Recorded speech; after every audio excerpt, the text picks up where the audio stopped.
అంబేద్కర్ కోనసీమ జిల్లా Ramachandrapuram sub registrar కార్యాలయం పరిధిలో దస్తావేజు లేఖర్లు జీవో నంబర్ 396 రద్దు చేయాలని డిమాండ్ చేస్తూ పెండౌన్ ఆందోళన కొనసాగిస్తున్నారు. ఈ సందర్భంగా వంటవార్పు నిర్వహించి జీవో అమలుతో ప్రజల ఆస్తుల భద్రతతో పాటు లేఖర్లు, డీటీపీ ఆపరేటర్లు, స్టాంప్ విక్రేతల జీవనోపాధి దెబ్బతింటుందని ఆందోళన వ్యక్తం చేశారు. ప్రస్తుతం జీవోను సమీక్షించి వెంటనే వెనక్కి తీసుకోవాలని కోరారు. నేను కూడా ఒక సభ్యుడిగా ఉన్నాను.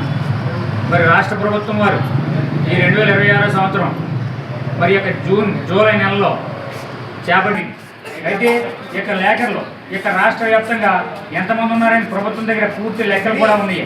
అయితే ఈ లేఖర్లో ఏ ప్రభుత్వాన్ని కూడా మరి మాకు వృత్తి కావాలని కానీ పూర్తి భద్రత కావాలని కానీ ఇంతకు ముందు కూడా గట్టిగా అడిగినటువంటి దాఖలాలు అయితే లేవు.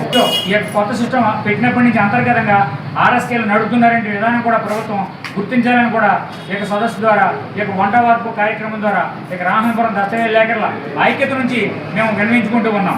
రామచంద్రపురం దస్తావేజు లేఖర్ రాష్ట్ర ప్రభుత్వం జీవో ఏర్పాటు చేసిన 396ని రద్దు చేయాలని, పీపీపీ సేవా కేంద్రాలని వ్యతిరేకించాలని, ప్రజల ఆస్తులకు భద్రత చేకూర్చాలని మేము గత 27/2026 తేదీ నుండి ఈ రోజు వరకు అందరము కూడా ఈ వంట వార్పుని సక్రమంగా చేసుకుంటున్నాము.